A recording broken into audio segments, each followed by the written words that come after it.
What is up, guys? And we're back for a Netflix movie review, y'all. So, right now, as I'm recording this, what's today's date? Friday, September 13th. Yesterday, Thursday, the 12th, I kept seeing this movie on Netflix talking about Rebel Ridge. I just kept seeing it. Netflix had two thumbs up beside it and were like, we think you will love this, based on what I watch. And a lot of times, whenever Netflix does that, I'd be like, let me see if you right. Y'all, so I went ahead and turned it on Thursday, and let me tell you something. They were not wrong. I don't know none of the people in this movie. Like, I have not seen them in anything else that I can recall. The main character, he's very easy on the eyes, y'all. He has beautiful eyes. I mean, if they his. Um, he appears to be like, not appears, but he was in the military in this movie. So, he got a nice physique, okay? So that just lends to the story, okay? You're like, what? What's happening here? So it is a great story, and I was watching it. I mean, a movie is good to me if I'm immediately intrigued as soon as I hit play, and we start off running and we never stop. I'm like, oh my gosh! Like, child, my sister had called me. I had to hit pause on the movie. I was like, girl, yes. Because I think I had talked to her earlier. I'm like, not again. I'm watching a movie. And then I ended up telling her what I was watching. Like, girl, you got to get into this. This is something good. So anyway, and sometimes if you're watching a movie, if it's like not that interesting, child, you will go to sleep and pick it back up the next day. Because it was definitely heading towards my bedtime. But I was like, we must finish this. We must, okay? So I ended up finishing it. I had to pause it like a couple times. I mean, I just kept being interrupted. But yes, I got through it, honey, because it was, talk about your riveting TV, okay? So if you don't want a spoiler, now's your time to go, all right? Because now I'm going to talk about the plot of the movie. All right, so I missed something in the beginning, but the main character, he was riding on a bike. And the next thing I know is some cops. He's on the ground scraped up. They go through his belongings. He didn't want them to at first, but he was telling them, my cousin is in jail. I'm here to bail him out. And they were saying something because he was riding on the bike. He was like, I had a truck. I sold it so I can get my cousin out of jail. And I think he might have had like maybe $30,000 cash on him. Y'all, why them cops took his money? They took his money, and then he's like trying to get it back. And they're talking about, it's civil forfeiture. We will send you a letter, which all of that is a real thing. And he's like, nah, I got to get my cousin out tomorrow. Because he knew something was going to happen with his cousin if he went to like the main jail. He knew this. For some reason, I also missed that. Like, why, how did you know your cousin was going to, why did you think your cousin's life was in danger? So I missed that. So that is the movie. So, and this movie is 2 hours long, y'all. So what happens is, so the first hour, they take his money. He's trying to get it back. He's at this local police station. They're being shady with regard to like, basically get out of our town. And then the cop, the officer, the chief is like, you can come and see your cousin tomorrow at 9. He comes the next day at 9:03, and his cousin is already on the bus to go wherever. He is pissed. Child, he started pedaling that bike after the cousin on this bus. I was like, oh, okay, military dude. And tells his cousin he trying to get him out, tells his cousin what to do when he get to jail, whatever.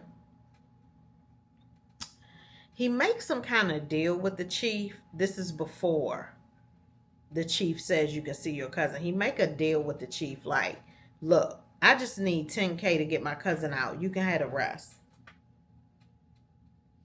Somehow that offended the chief or something, but y'all already doing crooked things. Like, what? Why are you offended? Y'all are crooked. Um, it offends the chief some way because later they find out that military dude will beat the crap out of you even if he don't have a gun in his hand. Okay, and so they come to this point. Do they arrest him? I think they arrest him. They get him, under there. They get him because they also a little scared because he can beat you down. And so the chief says, "Look, your cousin is being rushed here on an helicopter. Your cousin is being medevaced here because he got into an altercation and he was stabbed real bad." The dude was like, well, is he still alive? He was like, I'm not sure yet. He said, but listen, you tried to set a deal. Here's the new deal. You take your money, go get your truck. We bought your truck back for you and leave town after this. He was like, there's no point in us going back and forth over who's right, who's wrong. Like, that's his way, I guess, of like trying to make amends for the whole scenario. Because the guy was like, I told you. I was trying to post bail for my cousin so he can get out so this wouldn't happen to him. So he goes, visits his cousin. His cousin is Honey, no longer with us. Okay, so that's what I'm saying. I'm like, what? So now we're at the hour point, right? I'm like, what more does this movie have to give? Oh, it had a lot to give, honey, and it gave, all right? Because when he was trying to post bail for his cousin and get money, he ended up coming across this young lady. I forget what her job was, but she worked in the court system. And she was just like telling him, look, something crooked is going on here, yada, yada, yada. Well, honey, the cops of this town got a whiff of her digging in deep into some business and they drugged her. They walked into her house and drugged her. What? While she was asleep and put the needle in her sink. What? How crazy is that? And she had a drug problem. She had a drug problem and she didn't have full custody of her daughter. The daughter was with the dad. So that was her little issue. So they were messing with that, okay? And then so the last hour of this movie, y'all, is about her and him trying to get to the bottom of the corruption in this town. Because at first he wasn't going to help. He's like, look, my cousin is gone. Screw y'all, I'm out of here. And I can't remember what was the turning point. Oh, the turning point was when she called him when they drugged her and she was in her sleep. That was the turning point. And he was like, oh, well, I got to help homegirl, And so, y'all, the last hour is just of them unveiling the corruption, more fighting, more weirdness, they drug her again. Him getting busy on the mic one time, being at the police station, fighting all these cops. He don't have a gun the first, y'all. And he tearing them up. That was very exciting. They even shot one of their own cops I was like, oh, these people are ruthless. So it was a trip. And then at the end of the movie, y'all, he puts the girl, because they go to drug her again. Crazy.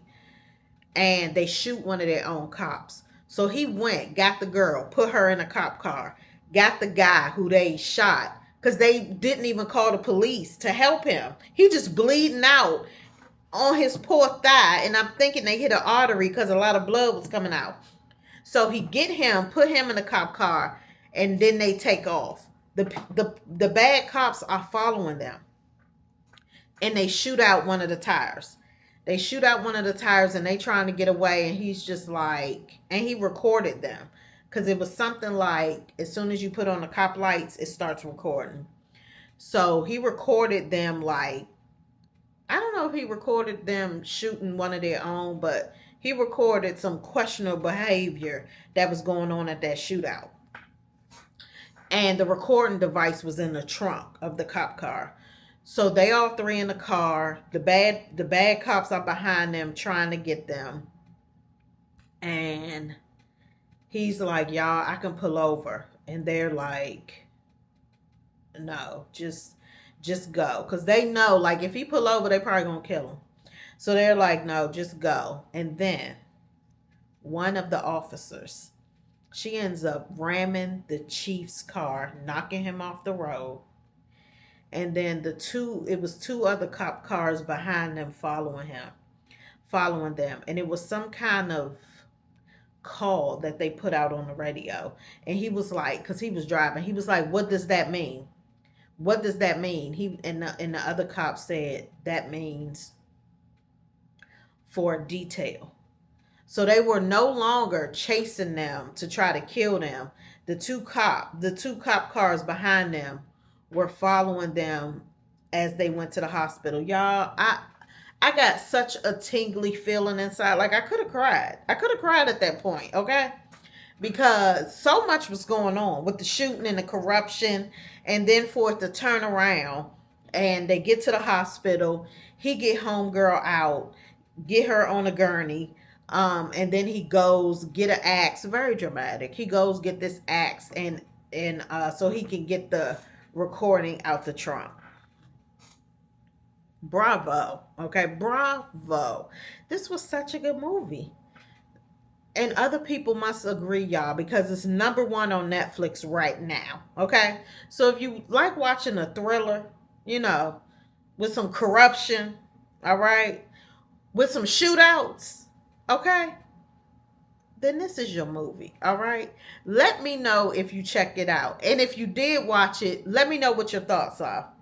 All right, guys, thank you so much for watching. Make sure to like, comment, let's be social on social media, and subscribe if you enjoyed this video. See you in my next one.